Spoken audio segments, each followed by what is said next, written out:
Warahmatullahi wabarakatuh.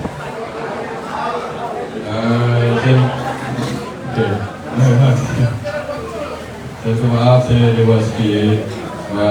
Tadi patut pukul 6 kita jumpa tuan.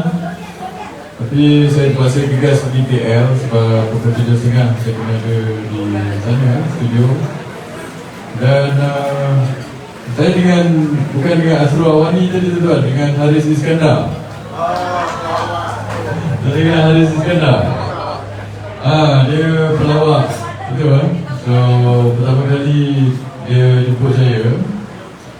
So ekor hari minggu lepas saya dijemput dengan belia-belia Cina. Belia-belia Cina nak interview dia. Kita pertama kali dalam sejarah dia jemput orang UMNO tuan nak interview. Dan dalam tempoh beberapa jam saya ingat 200,000 view orang Cina view saya punya wawancara dengan belia Cina itu.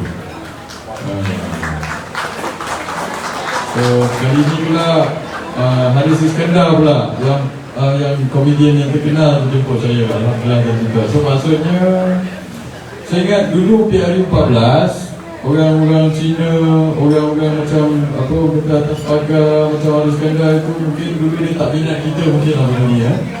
Tapi kali ini saya nampak ada terbuka sikit perubahan sikit tuan-tuan pasal saya tengok saya rasa sedap sikit, betul tak tuan-tuan?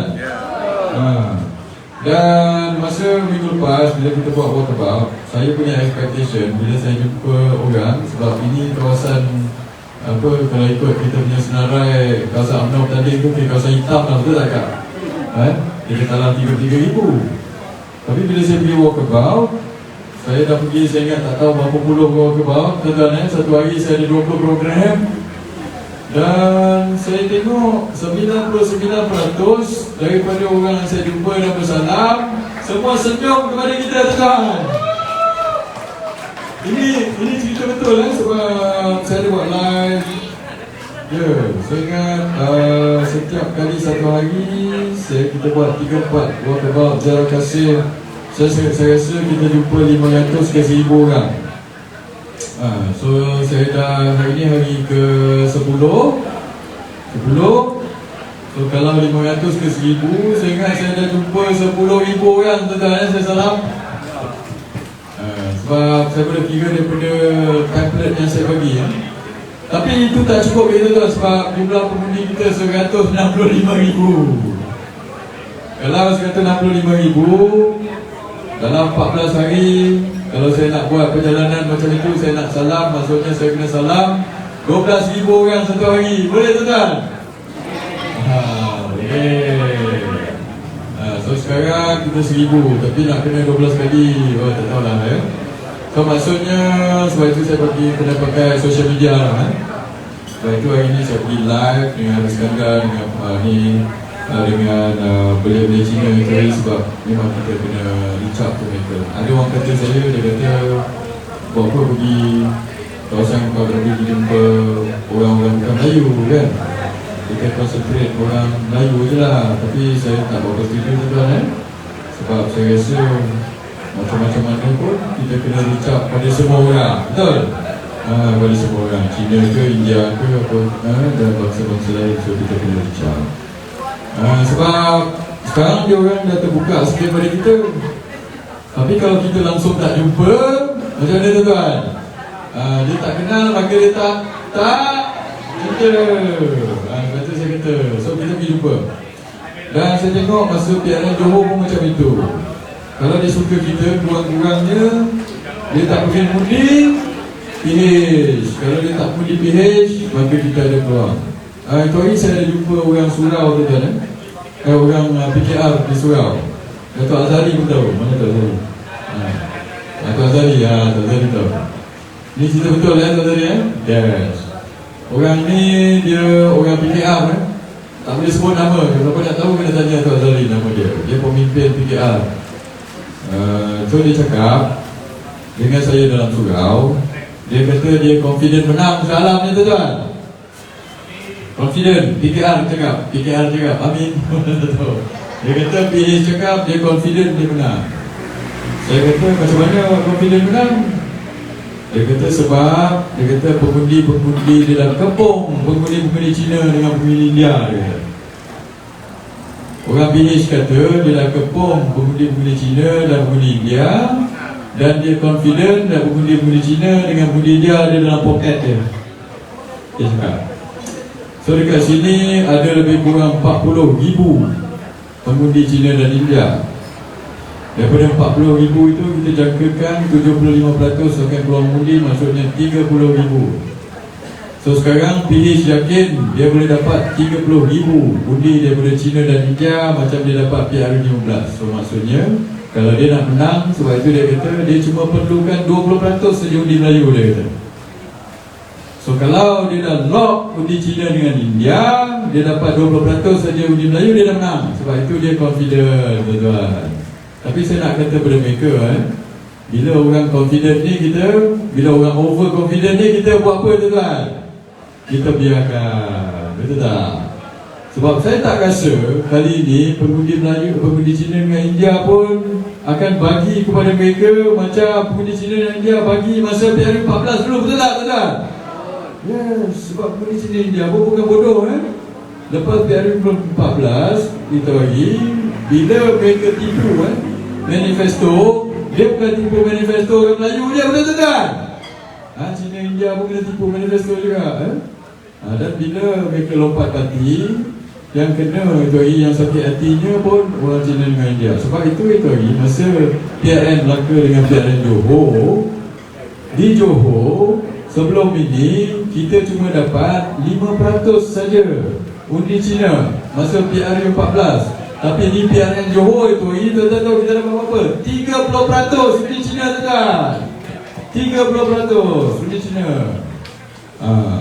Kita di Shah Alam ni, kalau kita dapat 30% undi Cina, kita menang, tuan-tuan. Kita menang, betul. Dan kalau kita menang undi Melayu, kita dapat 60% undi Melayu, insya-Allah kita menang. So itulah formula dia, tuan-tuan. So tuan-tuan, saya ingat kita kena menang lah. Saya datang Shah Alam ni bukan nak kurangkan majoriti, tuan-tuan. Dulu kita kalah 33,000 majoriti. Saya datang Shah Alam ni, saya ingat tuan-tuan pun sama, kita nak menang, betul, tuan-tuan? So kali ini kita gempur, kita ada 4 hari lagi, insya-Allah. Khatibah boleh, Khatibah? Boleh? Matun, la ilaha illallah. Okey, Khatibah boleh, Khatibah. Khatibah kita belah sana. Ini Khatibah. Okey. Matun ni, woi, berkata-kata dia pergi dengan saya, tuan-tuan. So saya ingat itu yang kita perlu buat. Kita kena kerja keras lagi setakat hari ini. Tapi bulan lepas saya dapat laporan ramai orang kata kita tak boleh menang.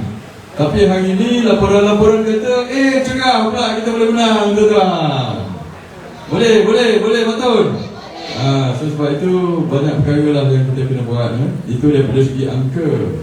Daripada segi kenapa kita perlu menang, saya dah cakap banyak kali kenapa. Tadi pun di interview dengan Haris Iskandar, tadi pun saya cakap, dia tanya saya apa yang saya nak buat.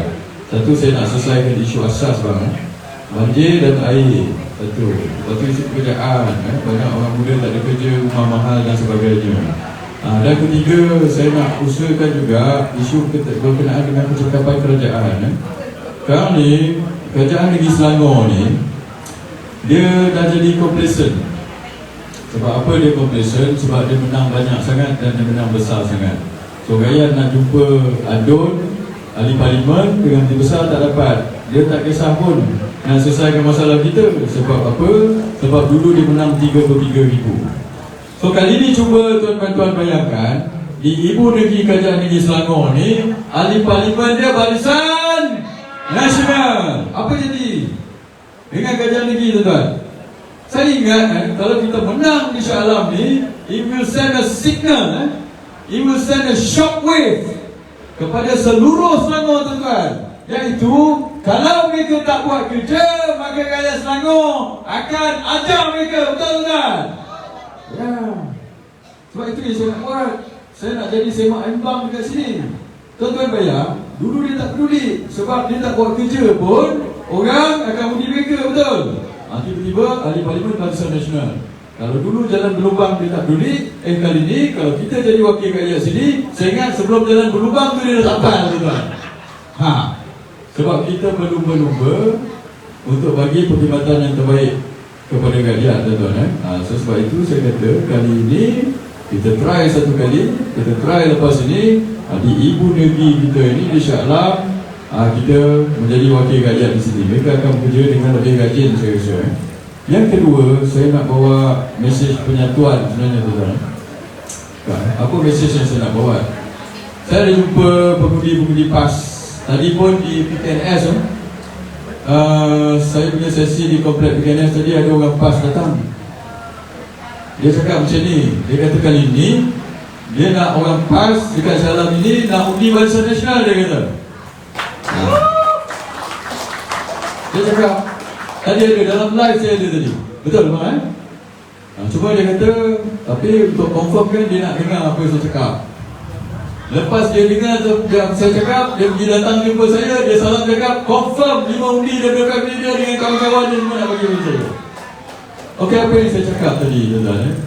Saya cakap pada mereka mesej penyatuan, saya cakap. Sebab dulu lepas kita kalah di hari 14, saya ada tulis buku. Tajuk dia Hala Tuju Melayu dan UMNO Pasca 9 Mei 2018. Saya tulis buku itu bulan Jun 2018. Saya letak buku itu di Perhimpunan Agung UMNO tahun 2018. Dalam tempoh 1 jam 1000 kopi habis dijual. 1000 kopi buku itu. Ada lagi buku itu. Sekarang saya letak dalam PDF format dalam internet dia. Siapa nak baca boleh baca secara percuma. Dalam buku itu saya cakap, nombor 1, untuk menyatu padukan orang Melayu, saya yang suggest supaya kita gabungkan atau kena satukan antara 2 parti politik terbesar orang Melayu di Malaysia. Saya tulis ni bulan Jun 2018, 4 tahun lebih yang lepas. So parti politik yang terbesar orang Melayu di Malaysia ni UMNO dengan PAS lah. Lepas itu, beberapa bulan lepas itu, saya dijemput oleh orang PAS di Pulau Pinang dengan orang UMNO, kita pergi. Dan lepas tu kita lawan ISET kan. Kita lawan ISET ni dibawa oleh PPDM. PPDM yang bawa ISET dulu. Kita tentang mereka ni. Kita berjuta-juta ke pergi datang mereka. Kita lawan Statut Rome. Lepas tu kita sign Piagam Muafakat Nasional kan. Tapi bertahan cuma 9 bulan. Kenapa cuma bertahan 9 bulan? Sebab itu ada orang tengah, ada orang ketiga. Bila ada apa-apa hubungan, tuan-tuan, bila ada orang ketiga ni susah kan, tuan-tuan. Untuk kita bersatu, orang ketiga ni jadi masalah. So apa sebenarnya formula untuk penyatuan? Saya kata kita kena singkirkan orang ketiga ini. Macam hubungan lelaki bini saya cakap. Kalau ada orang ketiga tak boleh, tuan-tuan. Kayak satu cukup. Macam Matun kata dia setia tak cari lain. 20 tahun dah, betul-betul. 20 tahun dia kata tak boleh cari lain. Orang ketiga tak boleh. So tuan-tuan, saya ingat itu hari saya ada cakap masa PRN Melaka dengan PRN Johor. Saya kata kalau PPBM kalah teruk di Melaka Johor, maka ada lebih kebarangkalian untuk orang Melayu akan bersatu padu sebelum PRN 15, saya kata. Sebab saya suggest, saya bagi cadangan, kalau mereka kalah supaya PPBM bubar.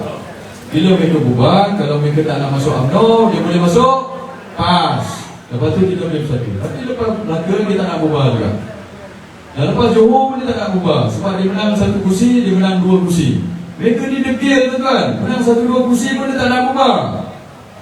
So sekarang kita pergi PN15. Sebab itu PN15, tuan-tuan, mereka tak boleh menang apa-apa kursi. Kita tak boleh bagi dia menang apa-apa kursi. Sebab kalau dia tak menang apa-apa kursi, barulah lepas PN15 mereka akan bubar. Macam semangat 46 dulu kan. Bila mereka bubar, mereka akan masuk UMNO tepat. Lepas itu barulah orang Melayu boleh bersatu padu. Itu formula saya, tuan-tuan. So macam mana kita nak capai benda ini? Kita boleh capai benda ini terutamanya di Shah Alam. Di Shah Alam ini yang bertanding PPBM dalam Perikatan Nasional. Bukan PAS yang bertanding. Sebab itu saya cakap tadi di PKNS, saya kata sahabat-sahabat kita dalam PAS, buat apa awak nak undi PPBM dekat sini dalam Perikatan Nasional, betul? Sebab nombor 1 saya kata, kalau awak orang undi PPBM, undi Perikatan Nasional, yang menangnya siapa, tuan? Roket yang menang. Kita dah tengok satu Malaysia benda ini. Perikatan Nasional ni PPBM dia hanya nak pecah parti dia, betul? Dia pecah undi Melayu. Dia mengata-kata di Malaysia masa PRN Melaka, masa PRN Johor, masa PRN 14 itu kita dah nampak. Bila ada orang tengah yang bertanding ini, dia pecah undi Melayu, yang menangnya roket. Sebab itu saya kata tak masuk akal kepada orang-orang PAS kalau mereka undi Perikatan Nasional untuk memenangkan PAN, betul? Orang PAS ni dia suka ke PAN, betul? Dia tak suka. Sama lah macam kita tak boleh dengan PPBM sebab PPBM tu pengkhianat kita dulu, betul tak? So sebab itu saya kata tak masuk akal awak orang pergi undi Perikatan Nasional yang menangnya PAN. So baiklah kali ini kalau awak betul-betul nak mengalahkan PAN, undilah kali ini Barisan Nasional.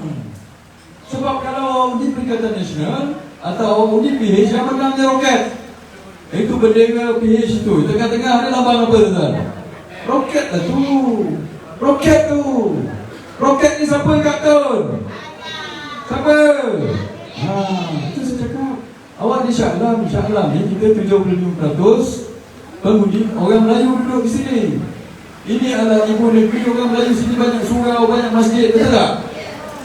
Takkanlah di ibu negeri orang Melayu ini yang memerintah kita adalah roket. Tak masuk akal pada saya. Sebab itu tadi ada orang kata dia nak undi. Saya ada juga jumpa, dia kata dia nak undi PH. Dia kata okey lah bang, tak apalah, undilah roket. Saya cakap benda. Sebab satu undi pada PH, dia mahu undi roket. Kalau awak nak hidup lagi bawah roket, undilah PH, saya cakap. Ini bukan saya nak menakut-nakutkan, ini betul. Lepas tu kalau dia undi juga Perikatan Nasional pun dia undi roket, tuan-tuan. So ini adalah realiti. Sebab itu saya kata kali ini cuba bagi kita peluang kali ini undi Barisan Nasional. Bila kita menang esok, maka kalau orang PAS pun undi saya, kita tak lupa, betul tak, tuan-tuan? Kita tak lupa, kita akan ingat bila dia undi kita tahu kita dalam sokong kita. Dan lepas dia hari esok kita boleh kata apa? Bersatu balik. So itulah formula saya, tuan-tuan. So saya tak nak ucap panjang sebab saya dah bau durian. Saya pun nak makan durian juga. So sekian, tuan-tuan. Kita akan teruskan lagi 4 hari istiqamah insyaAllah sampai kita ke Barisan Pengamat. Sekian, wabillahi taufiq wal hidayah. Assalamualaikum warahmatullahi wabarakatuh. Terima kasih, tuan-tuan. Terima kasih, Katun. Hidup Barisan. Okey, sementara kita persilakan calon makan durian. Kita ramai-ramai berdiri sini semua bergambar dengan calon. Boleh ambil gambar. Inilah dia calon kita. Muka sentiasa manis, tersenyum. Orangnya pun bersopan santun, berbudi bahasa, berpelajaran tinggi, cukup lengkap untuk menjadi ahli parlimen, insya-Allah. Inilah dia calon terbaik kita. 1 daripada 4 calon terbaik yang wajib kita undi pada hari Sabtu ini, 19 November 2022.